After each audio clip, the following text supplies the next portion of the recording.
어찌하여야 그 크신 은혜 갚으리. 무슨 말로써 그 사랑 참 감사하리요. 하늘에 천군 천사라도 나의 마음 모르리라.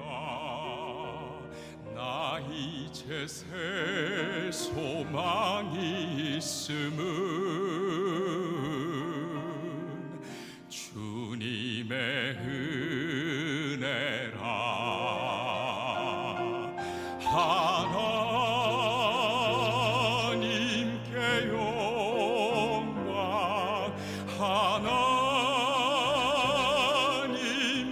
영광, 하나님께 영광. 날 사랑하신 저 그 피로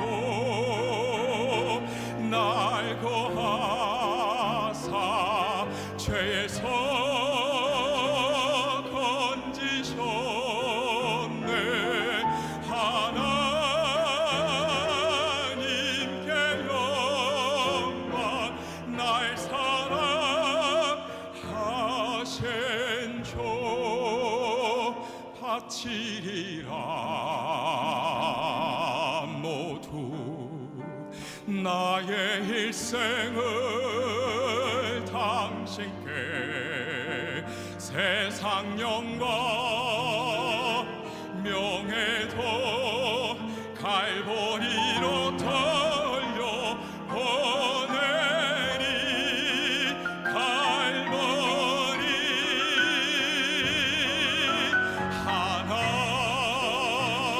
하나님께 영광, 하나님께 영광, 하나님께 영광. 날 사랑하신 저 그 피로 날 거하사 죄에서 건지셨네. 하나님께 영광. 날 사랑하신 저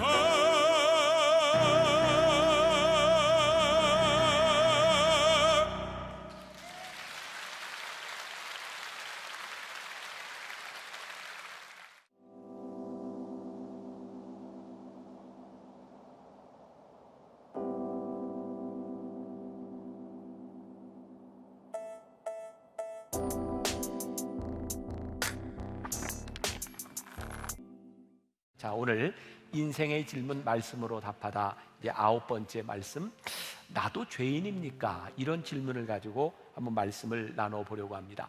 자, 제가 설교를 하는 크게 나누는 두 가지 방식이 있어요. 하나는 제가 말씀을 이렇게 쭉 묵상하면서 성경 말씀을 풀어가는 방식이 있고요. 또 제가 여러분들에게 이런 말씀을 전해야 되겠다라고 생각할 때 거기에 맞는 본문을 택해서 설교하는 방식이 있습니다. 이번 시리즈는 주제를 가지고 거기에 맞는 본문을 가지고 선택을 하기 때문에 이 본문을 그대로 풀어가지 않습니다. 그러니까 여러분들 그렇게 알고 말씀을 들으시면 좋을 것 같아요.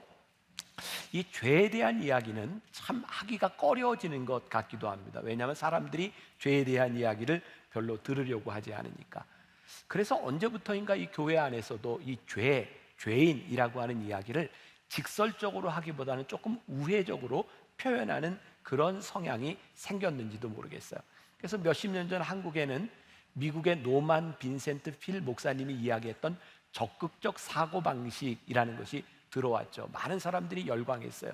우리가 신앙을 가지고 적극적인 사고방식을 가지고 살면 돼. 사람들이 참 많이 모였지만 적극적인 사고방식을 모인 사람들이 이 세상에 어떤 영향력도 주지 못했고 제가 생각하기에는 복음으로 살아가지도 못했던 것 같아요. 사람들은 이 죄에 대하여 보편적으로 이렇게 회피하라는 경향들, 그런데 성경은 우리들에게 명백하게 이야기하는 것이 있는데 우리들의 죄에 대해서 그리고 복음에 대해서 십자가에 대해서 명백하게 이야기하는 거죠. 제가 오늘 여러분들에게 좀 어려운 질문 이렇게 던져볼 것 같아요. 꼭 교회에서 이 죄에 대한 문제를 심각하게 다루어야 하는 걸까요? 그리고 이 죄인이라고 하는 이 부분이 나에게도 해당되는 부분일까요? 우리들이 살아가다 주변에서 보면 참 착한 사람들 있잖아요. 그런 사람들 보면서 우리들이 어떻게 표현해요? 야, 저 사람은 법 없이도 살 수 있겠다. 근데 그런 사람들에게도 죄인이라고 말을 해야 되는가? 우리들에게 또 보편적인 특징이 있다면 그게 뭐냐면 타인들에게서는 부정적인 면을 자꾸 찾으려고 하지만 나 자신에 대해서는 굉장히 관대하다는 거예요. 나 자신에 대해서는 굉장히 긍정적인 평가를 내릴 때가 많다는 거예요. 그래서 살아가다 보면 나 자신이 나를 굉장히 좋게 긍정적으로 생각했는데 누군가를 통해서 나에 대한 이야기를 들을 때 그게 굉장히 당황스러울 때도 있어요. 아, 내가 이런 사람이었나? 자, 예수님께서는 마태복음 7장 3절에서 이렇게 말씀하고 계세요. 어찌하여 형제의 눈 속에 있는 티는 보고 내 눈 속에 있는 들보는 깨닫지 못하느냐. 아주 재미있는 비유죠. 형제의 눈 속에 있는 작은 티는 보면서 내 눈 속에 있는 들보는 보지 못하느냐라고 말씀하고 있어요. 우리가 죄를 의식하지 못하고 살아가는 중요한 이유 가운데 하나는 바로 나 자신에 대하여 무척 관대하다. 아마 이게 보편적인 성향일 것 같아요. 사람들은 왜 자신이 죄인이라고 하는 이 부분들에 대하여 자꾸 회피하려고 하는가? 왜 죄의 문제를 다루려고 하지 않는가? 그런데 성경은 우리들에게 아주 명백하게 이야기하고 있는 거죠. 로마서 3장 10절에 보니까 이렇게 되어 있어요. 기록된 바 의인은 없나니 하나도 없으며. 다시 한번 같이 읽어볼까요? 기록된 바 의인은 없나니 하나도 없으며. 성경이 우리들에게 지금 뭐라고 얘기하고 있어요? 의인은 없나니 하나도 없다. 이게 성경이 우리들에게 선언하고 있는 거예요. 제가 오래전에 미국에 있는 교회를 이렇게 쭉 탐방하면서 다녔던 적이 있어요. 그 중에 하나가 지금 이제 인디애나에 있는 해몬드 베프티스트 처치라는 곳을 제가 방문하게 되었는데 그 교회가 유명한 이유는 교회 학교 아이들이 주일날 2만 명 이상이 모여요. 참 안 놀래는 여러분들을 보니까 제가 놀라워요, 그죠? 야, 그 주일 학교 아이들이 2만 명은 이게 어떻게 가능할까? 근데 그 교회는 교회 학교 아이들이 2만 명이 모인다는 이야기를 듣고 제가 전화로 이렇게 예약을 하고 좀 안내를 받고 싶다. 그리고 찾아갔어요. 저는 이제 미국에서 공부를 했으니까 제가 생각하고 있는 미국의 대형 교회에 대한 이미지가 있어요. 되게 어떠냐면 미국은 환경이 좋으니까 또 특히 대형 교회들은 큰 건물에 뭐 조금 여유가 된다면 큰 호수도 있고 잔디밭이 파랗게 이렇게 펼쳐져 있는 그런 교회. 근데 제가 지도를 보고 찾아가는데 분명히 주소 근처에 왔는데 그런 교회가 안 보이는 거예요. 제가 내려서 물었어요. 해먼드 베프티스트 처치가 어디 있는가? 그랬더니 그 사람이 저한테 바로 여기, 제가 옆에서 그 교회를 찾았던 거예요. 근데 그 교회가 제가 생각하고 있던 그런 교회가 아니라 그냥 창고처럼 쭉 건물이 이어져 있는 그런 교회였어요. 제가 안내를 받아 안에 들어갔을 때 제가 진짜 놀란 건 그 안에 들어가서 그 교회 강대상을 보고 놀랐어요. 보니까 그 교회 강대상이 있는데 강대상 앞에 방탄 유리를 해놓은 거예요. 그래서 제가 이게 어떻게 된 일이냐 물어봤더니 그때 그 당시에 그 미국 교회 담임 목사님이 잭 하일스라고 하는 목사님인데 이분은 설교할 때 죄에 대한 설교를 이렇게 많이 했던 것 같아요. 어느 날 죄에 대한 설교를 하는데 설교를 듣고 있던 회중 중에 한 사람이 일어나서 목사님을 향해 권총을 쐈어요. 그래서 장로님들이 목사님이 앞으로 설교할 때 죄에 대한 이야기를 마음 놓고 할 수 있도록 이렇게 방탄 유리를 이렇게 쳐준 거예요. 굉장히 인상적이었던 그런 기억이 있어요. 사람들은 왜 죄에 대한 이야기를 할 때 그것을 싫어할 뿐만 아니라 때때로 분노의 감정을 느끼는 것일까? 이러한 경우에 대개 그 사람들이 죄를 미워하기 때문이 아니라 죄에 대한 이야기를 듣기 싫어한다는 거예요. 차이가 있죠. 죄를 미워하는 것이 아니라 죄에 대한 이야기를 듣기를 싫어한다. 어쩌면 오늘 우리들 가운데도 이런 보편적인 성향을 가지고 있을지도 모른다는 생각이 들어요. 여러분, 이 교회라고 하는 공동체는 어떤 공동체일까요? 하나님께서 우리를, 예수님께서 이 땅에 오신 이유가 뭐예요? 이 땅의 죄인들을 위하여, 병자들을 위해서, 굶주리고 헐벗은 자를 위해서 예수님이 이 땅에 오셔도 죄인들을 다 부르셨어요. 그러니까 사실 여기에 모여서 예배드리는 우리들의 정체성은 굉장히 명백합니다. 죄인입니다.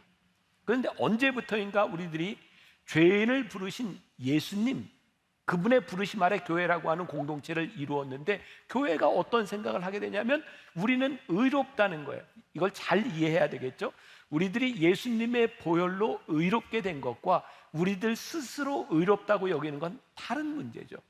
우리들이 스스로 의롭다고 생각을 하면서 의롭지 못하다고 생각하는 사람들에게 손가락질을 하는 거예요. 그래서 예수님은 죄인을 모으셨는데 여기 모인 사람들이 우리는 의로우니 너희와 같은 죄인들하고 우리는 다른 부류야 라고 생각을 하게 되죠. 그러면서부터 교회는 이 땅 위에서 능력을 잃어버려요. 어떤 능력? 복음의 능력을 잃어버리는 거죠. 교회의 본질, 이 교회에서 이 복음의 본질은 우리들에게 아주 단순하고 명료하게 말씀하고 있는데, 우리들 모두가 죄인이라. 그런데 우리는 왜 이런 죄들이 노출되는 것을 싫어할까? 죄에 대한 이야기를 싫어하는 이유는 죄에 대한 이야기를 자꾸 들으면서 나도 죄인이 된다고 하는 것, 내 속의 죄들이 드러나는 것들에 대한 두려움들을 가지고 있다는 거죠. 그래서 사람들은 어떤 성향을 가지고 있냐면 내 죄가 드러나지 않기 위해서 다른 사람의 들보, 다른 사람들의 죄를 자꾸 이야기하는 거예요. 우리가 이제 올해 들어서 대통령 선거, 또 이제 지방 선거를 지나갔어요. 제일 많이 듣는 이야기들이 뭐였냐면 네거티브 선거라는 거예요. 네거티브가 뭐예요? 내 전략, 내 정책, 내가 어떤 사람이라고 얘기하는 것보다 저 사람이 나쁜 사람이라는 걸 계속 이야기하는 거예요. 참 재미있죠? 저 사람이 나쁜 사람이라고 자꾸 얘기하면 상대적으로 내가 선할 거라고 생각하는 거죠. 이 사회가 그렇게 변해가는 거죠. 그리고 요즘 이 사회 가운데서 우리들이 참 힘든 것 중에 하나는 이제 우리들이 말을 함부로 하기도 참 힘들어졌다는 거예요. 특별히 차별적인 언어, 이런 거 굉장히 조심해야 돼요. 그래서 관공서든지 학교든지 직장이든지 요즘은 그런 성인지 교육 이런 것들을 많이 하죠. 특히 요즘 아주 첨예하게 대립되어 있는 젠더 이슈에 대해서 남자들이 한 번 말 잘못하면 굉장히 힘들어지는 시대를 살아가고 있죠. 뭐 예를 들어서 어떤 이렇게 여성을 보면서 참 이쁘네요 이렇게 말했는데 그 사람이 성적 수치심을 느끼면 이거 큰일 나가는 거예요. 그래서 이렇게 말하는 게 참 힘들어져요. 그리고 또 이런 것뿐만 아니라 특별히 이제 장애인에 대한 그런 표현이라든지 이런 것도 굉장히 주의해야 되는 거죠. 한 번은 어떤 목사님이 저에게 장애인의 반대말이 뭐냐라고 물어보길래 제가 그냥 아무 생각 없이 정상인이라고 얘기했다. 많이 혼났어요. 요즘도 그렇게 얘기하는 사람이 있냐고. 장애인의 반대말은 뭘까요? 비장애인이라는 거예요. 청각 장애인의 반대는 뭔지 아세요? 건청이라고 불러야 되는데요. 시각 장애인의 반대는 건안 이렇게 불러야지 잘못 이야기하면 큰일 난다는 거예요. 제가 미국에 있을 때는 이 흑인이라고 하는 말을 하면 큰일 나는 시대에 살았어요. 그래서 흑인이라고 부르지 않고 뭐라고 부르냐? 아프리칸, 아메리칸이라고 정중하게 불러야 되는 거예요. 자, 그러면 이렇게 말을 한다고 사실이 바뀔까요? 아니요, 사실은 바뀌지 않습니다. 자, 우리가 분명히 알아야 되는 것은 우리들이 이런 인식을 가지고 언어도 조심하고 차별적 언어를 쓰지 않으면서 사회적인 약자를 돌보고 그 사람들에 대한 제대로 된 관심을 가져야 되는 것 굉장히 중요한 일입니다. 그러나 우리들이 이렇게 주의한다고 해서 그 사실이 바뀌는 건 아니라는 말이에요. 죄인이라고 하는 말 우리들이 아무리 잘 표현하고 우회적으로 표현하고 철학적으로 표현한다고 해도 그 사실은 바뀌지 않는다는 거예요. 이것은 언어에 대한 문제가 아니라는 거죠. 저에게 참 좋은 추억이 있어요. 저는 대학교를 다닐 때 그 시각 장애인들을 돌보는, 제가 부평에 있는 해강 맹아원이라고 하는 곳에서 대학을 다니는 동안 제가 거기에서 이렇게 봉사하는 일을 했어요. 뭐 아이들하고 이렇게 친하게 일주일에 한 번 가서 놀아주고 또 공부도 가르쳐주고 하는 그런 단체였어요.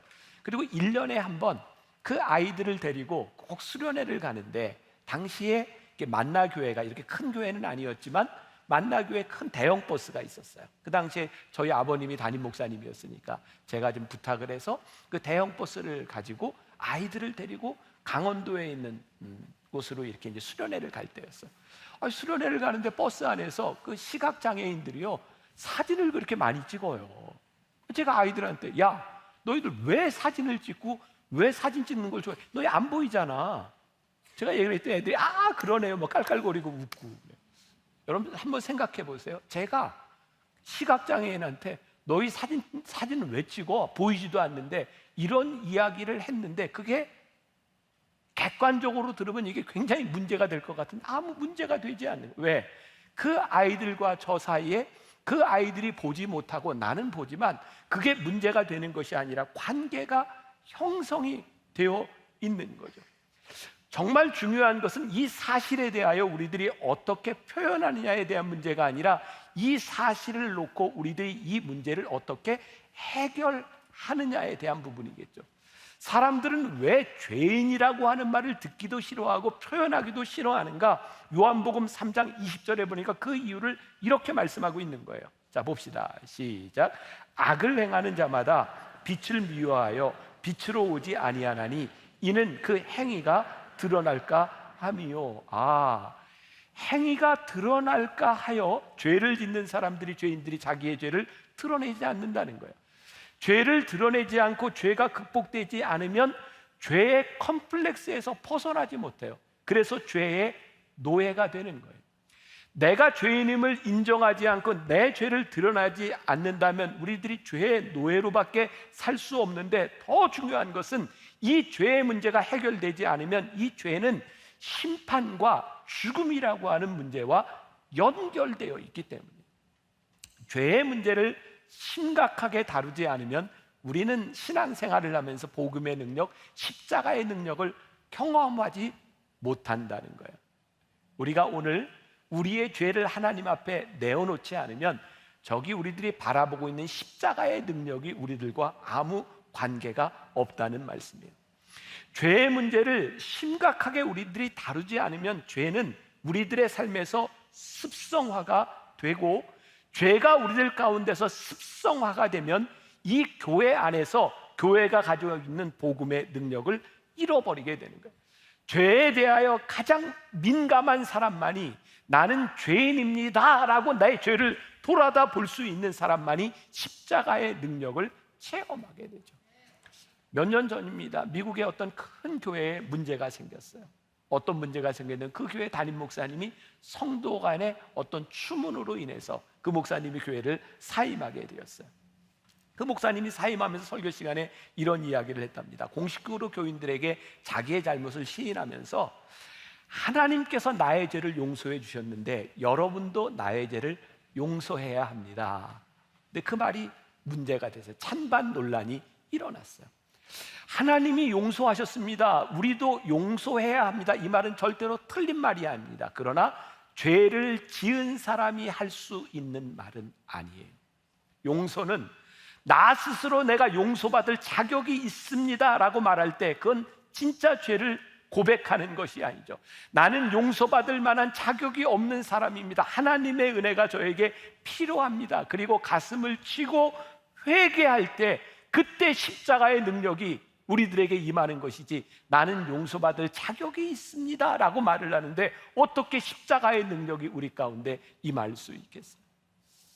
저도 여러분들과 똑같이 신앙생활을 하면서 제가 은혜를 받았던 때가 있어요. 은혜를 받으면서 많이 울었어요. 내 죄에 대한 통회함 때문에도 울었지만 내 죄에 하나님의 은혜가 임한 것 때문에 많이 울었어요.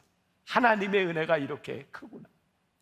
사람들이 죄에 대한 심각성을 잃어버리는 경우들이 있는데 대개 이런 경우죠. 다른 사람도 다 그렇다는 거예요. 여러분, 우리로 하여금 죄에 대하여 무감각하게 만드는 것 중에 하나가 다른 사람도 그렇다는 거예요. 죄가 습성화가 되고 교회 안에 죄가 이렇게 만연되기 시작할 때 교회가 능력을 잃어버리는 것 중에 하나가 뭐냐면 우리들이 죄에 대하여 무감각해지는 거죠. 제가 아주 극단적인 예를 들어볼게요. 우리 교회 장로님 중에 어떤 분들이 있다고 합시다. 장로로서의 어떤 사역을 감당하고 잘 신앙생활을 하는데 한 번은 세상 친구들이 모여서 야, 우리 옛날에 좀 먹던 대로 술 한잔 하자, 우리 먹으러 가자. 근데 장로님이 고민이 되는 거예요. 아니, 내가 장로로서 이거 가서 사람들 만나면 어떻게 뭐 이렇게 고민하다가 하도 이렇게 권하니까 그래, 그럼 한번 가봅시다. 그리고 술집에 딱 갔네. 그런데 중요한 건 저 구석에서 담임 목사님이 술을 먹고 있는 거야. 야, 그거를 보는 순간 이분의 마음이 편안해. 아이고, 편안해. 평안해. 내 마음 얼마나 평안한지 몰라. 그게 참 신기하죠. 죄가 우리를 평안하게 하는 경우가 뭐냐면 다른 사람도 그렇다는 거예요. 죄에 대해서 우리를 무감각하게 만드는 거예요. 그런데 성경은 우리들에게 아주 명백하게 이야기하고 있는데 죄의 기준은 다른 사람이 아니라는 거예요. 자, 로마서 12장 2절 말씀 같이 봅니다. 시작.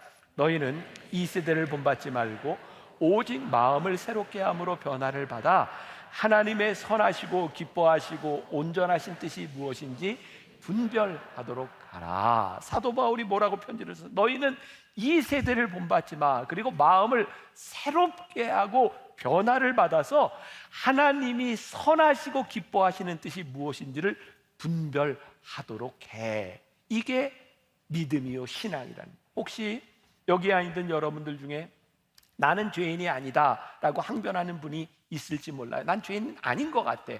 그렇다면 저는 둘 중에 하나라고 생각해요. 하나는 양심의 화인을 맞아서 양심이 강팍해져서 죄에 대하여 무감각해졌거나, 또 하나는 죄에 대한 지식이 부족하기 때문이죠. 저는 둘 중에 하나라고 생각해요. 성경이 우리들에게 너희는 죄인이다 라고 말을 했을 때 우리들에게 죄의식이 없다면 둘 중에 하나인 거예요. 양심의 화인을 맞았거나 죄에 대한 지식이 없거나. 그런데 우리들이 나는 죄인이 아닙니다 라고 이야기하는 것으로 이 문제가 끝나는가? 아니요. 성경은 이 죄의 문제에 대하여 아주 심각하게 다루고 있다는 거죠. 자, 오늘 우리가 읽었던 본문 말씀 로마서 3장 11절부터 18절에 보니까 이렇게 되어 있어요. 깨닫는 자도 없고 하나님을 찾는 자도 없고 다 치우쳐 함께 무익하게 되고 선을 행하는 자는 없나니 하나도 없도다.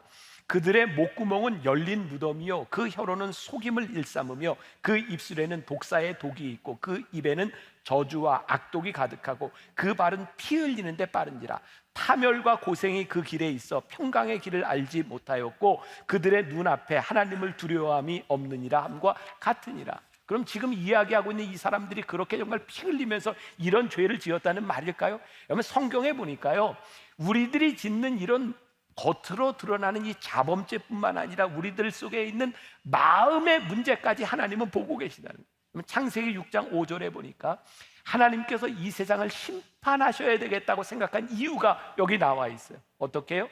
그의 마음으로 생각하는 모든 계획이 항상 악할 뿐임을 보시고, 하나님이 이 세상을 심판하셔야 되겠다고 생각했던 것이 뭐예요? 그 마음 속에 있는 악한 것을 보시고 우리들이 생각하는 것을 보시고, 창세기 8장 21절 같이 봅니다. 시작. 이는 사람의 마음이 계획하는 바가 어려서부터 악함이라. 자, 이 부분에 대해서 여러분들이 이렇게 이제 반대를 제기할 수 있는 사람이 있는지 모르겠어요. 진짜 애들이 악해요? 우리들의 애들을 키우면서 보니까 애들이 속에 죄가 있나요? 성경은 분명하게 이야기하고 있는데 어린이나 뭐 아이, 어른 할 거 없이 타락한 우리 인간 속에 죄의 본성이 있다고 말씀하고 있어요. 그래서 어거스틴이 죄를 회개하고 그가 고백록을 썼을 때 그가 고백록에 어떤 죄까지 고백하는지 아세요? 그가 어렸을 때 어머니의 젖을 먹을 때 어머니가 남는 젖을 다른 아이에게 주는 것, 그거 시기하며 울었다는 거예요. 뭐 그걸 기억하고 있었는지 고백록을 어떻게 했었는지, 또 어렸을 때 아이들과 함께 과수원에 가서 배서리를 한 거, 그것도 죄를 회개해요. 죄성에 대한 회개를 이야기하고 있는 거죠. 말씀을 준비하며 읽었던 이야기예요. 여러분들 키우면서 여러분들 자녀들에게 느끼는 거죠. 예뻐하는 것과 그 아이 속에 있는 죄성을 바라보는 건 다른 부분이에요. 어떤 아이가요, 엄마를 훌쩍 성가시게 하는데 늘 엄마한테 시키는 게 버릇이 되어 있는 거예요. 이 아이가 엄마에게 이렇게 말을 했대. 엄마, 물 좀 떠다 주세요. 네가 떠다 먹어. 엄마, 그래도 물 좀 떠다 주세요. 아, 글쎄 네가 떠다 먹으래도 엄마 물 좀 떠다 주세요. 그때 엄마가 이제 화가 나서 얘기한 거예요. 엄마, 너 한 번만 더 물 떠다 달라 그러면 혼날 줄 알아. 애가 이렇게 얘기해요. 엄마, 그럼 혼 내려올 때 물 떠다 주세요. 이야기를 했대요. 아유, 얄미워, 그죠? 내가 내 자식이니까 이렇게 데리고 사는 거지 참 얄미울 때가 있어. 가만히 보면 우리가 그렇게 사랑하는 우리 자식들에게도 죄의 본성들이 있어요. 그러니까 우리가 이 죄성이라고 하는 것은 우리들이 부인할 수 없는 우리들 가운데 들어있는 그런 문제들입니다. 이 죄의 문제가 더욱 심각한 것은 우리들에게 심각한 것은 성경에 보니까 하나님을 알지 못하던 세대에는 그들의 양심을 따라 심판하셨다라고 되어 있는데, 지금 우리들에게 하나님의 말씀, 우리 그리스도인들에게 복음이 전해져 있어서 하나님을 알지 못하던 사람들보다 지금 하나님을 알고 있는 우리들에게 이 죄에 대한 지식이 훨씬 더 풍부하다는 거예요. 근데 무슨 얘기예요? 하나님은 이 우리들이 가지고 있는 죄에 대한 지식, 성경에서 이야기하고 있는 이 죄에 대하여 그것을 기준으로 인하여 우리들을 심판하시겠다고 말씀하십니다. 히브리서 9장 27절에 보니까 이런 말이 있어요. 한 번 죽는 것은 사람에게 정해진 것이요 그 후에는 심판이 있으리니. 자, 제가 여러분들에게 한번 물어볼게요. 예전에도 한번 물어본 적이 있는데 솔직하게 대답하세요. 나는 죽어도 안 죽을 거다. 뭐 손 들어보세요. 안 죽을 사람 아무도 없어요? 그렇죠. 우린 다 죽죠. 우리들의 모두에게 개인적인 종말이 있어요. 다 다르게 찾아오는 종말이죠. 그런가 하면 우주적인 종말이 있어요. 그건 언제 올지 모르지만 이 세상에 심판의 날이 임하는 때가 있다. 그러니까 우리들이 죽어서 하나님 앞에 서게 되는 개인적인 종말이 있을 뿐만 아니라 하나님이 이 땅을 심판하시는 우주적인 종말이 우리들에게 있는 거예요.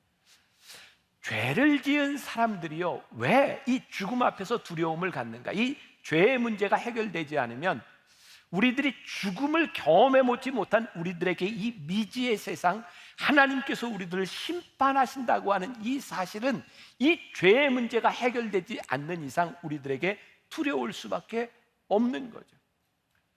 오늘 여러분들에게 또 하나 질문을 한다면, 여러분들은 하루하루를 살고 계세요? 아니면 하루하루 죽어가세요?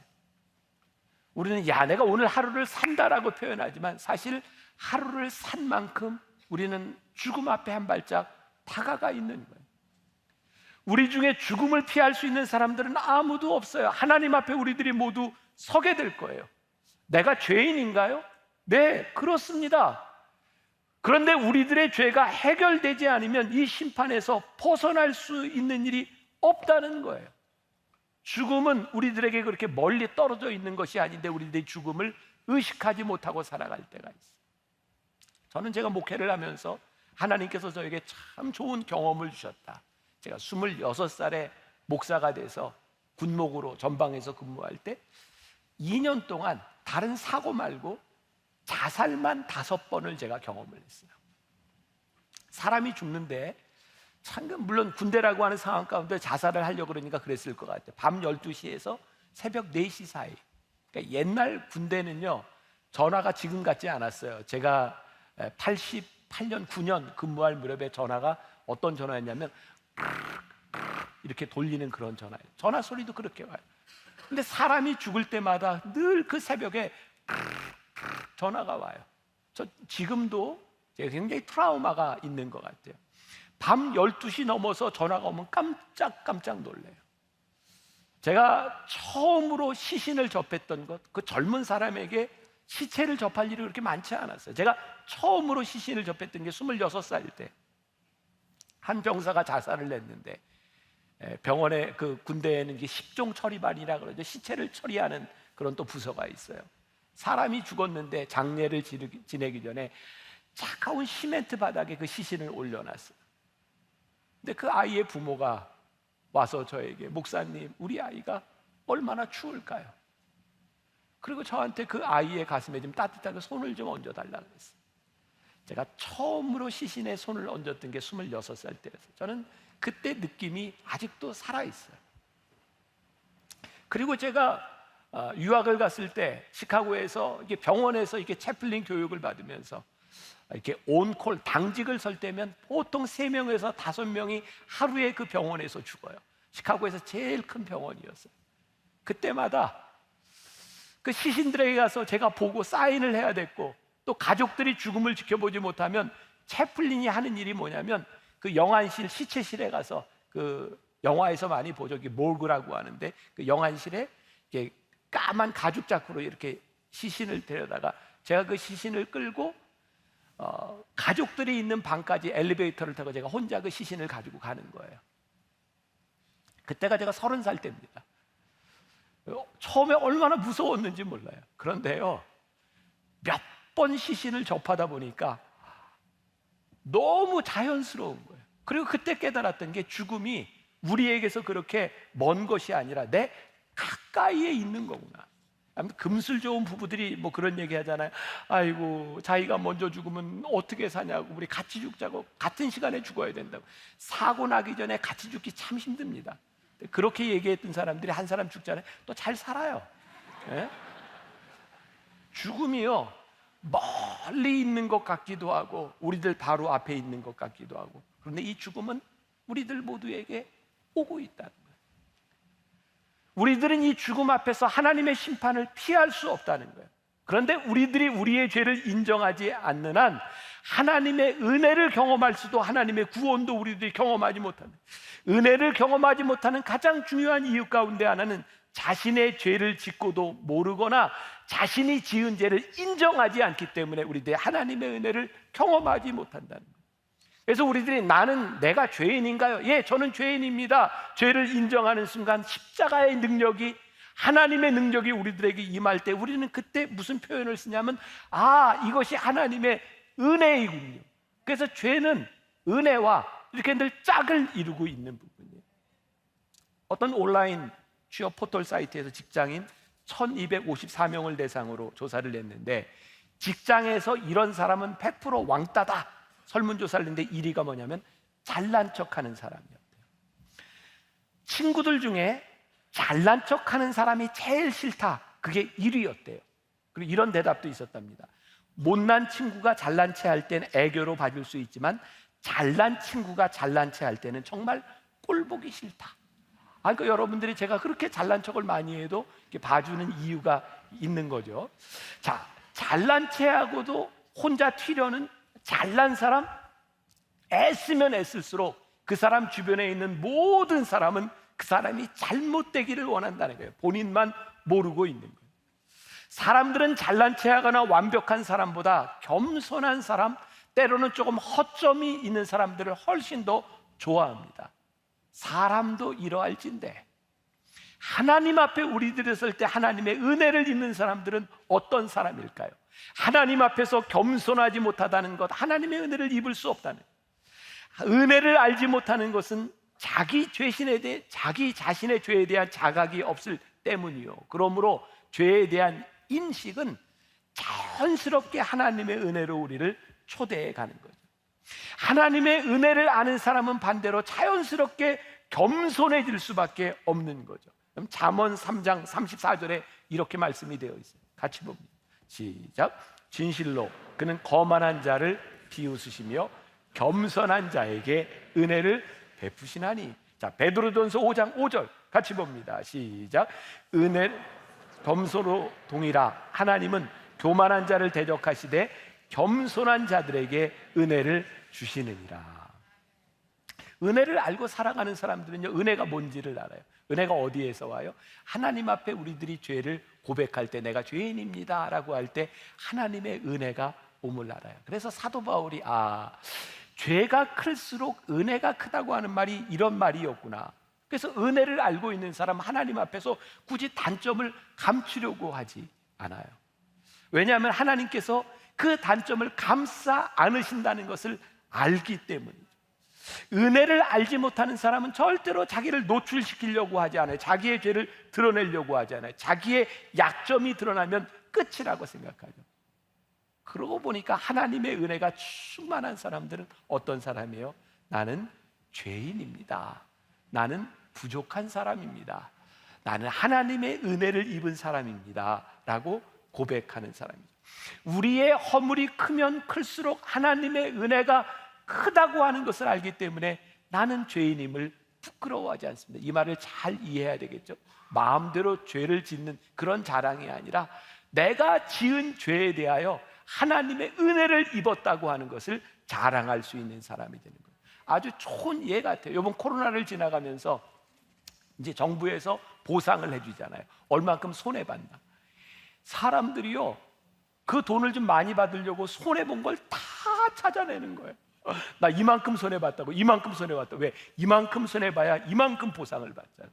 너무너무 적절한 예화인 것 같아요. 하나님께서 우리들에게 은혜를 베풀어 주시겠다고 하셨을 때 그 은혜는 어디에 비례해요? 우리의 죄만큼.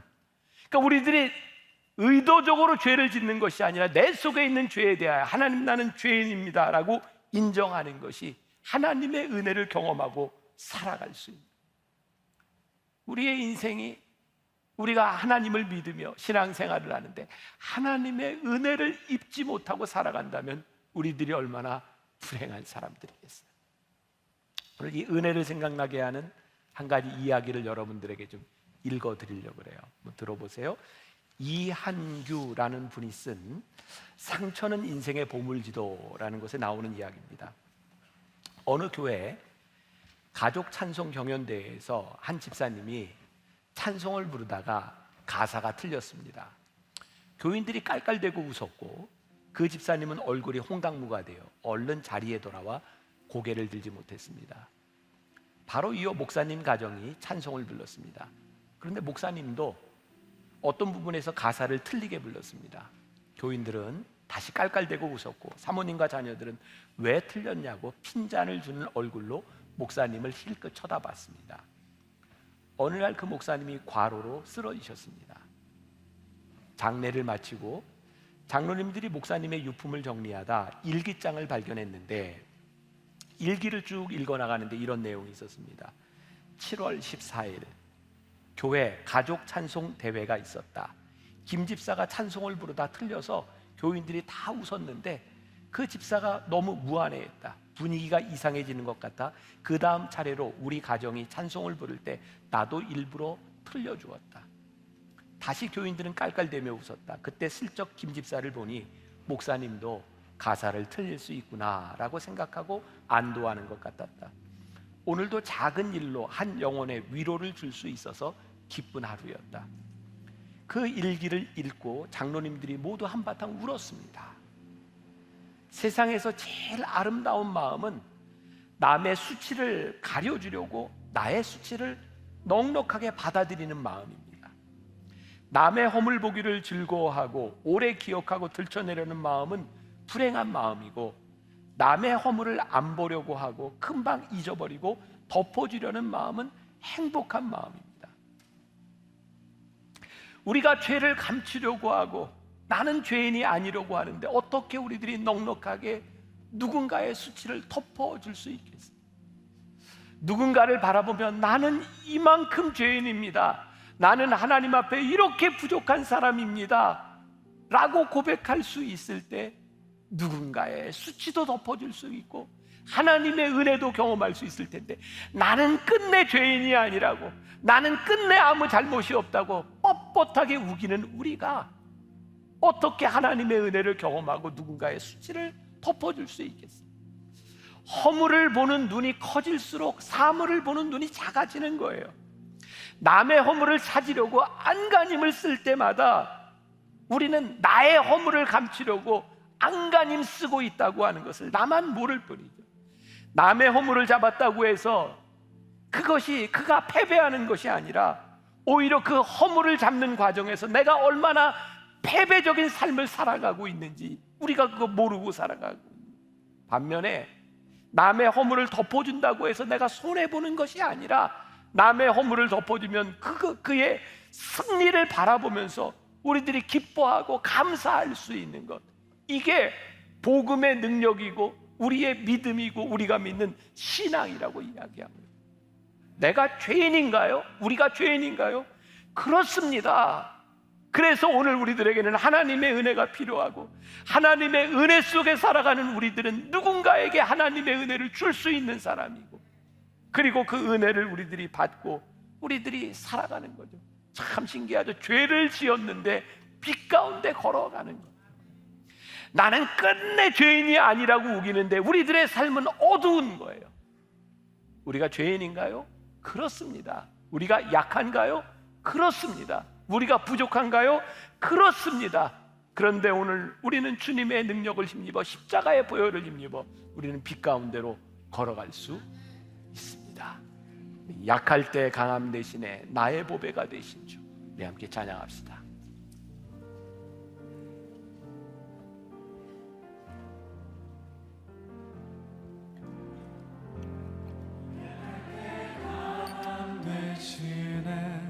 나의 보배가 되신 주, 주 나의 모든 것. 주 안에 있는 보물을 나는 포기할 수 없네. 주 나의 모든 것. 약할 때 강함, 약할 때 강함 되시네. 나의 보배가 되신 주, 주 나의 모든 것. 주 안에 있는 보물을 나는 포기할 수 없네.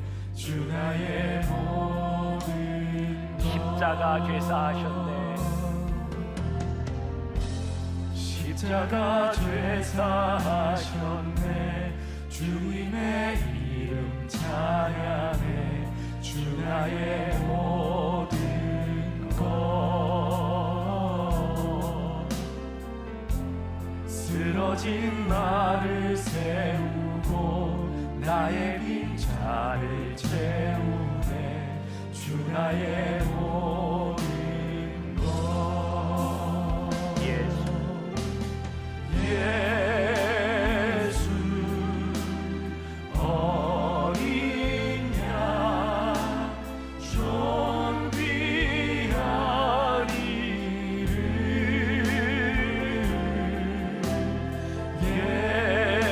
예수 어린 양 존귀한 자격 없는 내 이야기, 자격 없는 내 이야기. 오직 예수님의 보혈로. 자격 없는 내 이야기. 오직 예수님의 보혈로. 십자가의 보혈, 십자가의 보혈. 완전하신 사랑 힘입어 나갑니다. 십자가의 보혈. 완전하신 사랑 힘입어 예배하. 십자가의 보혈, 십자가의 보혈. 완전하신 사랑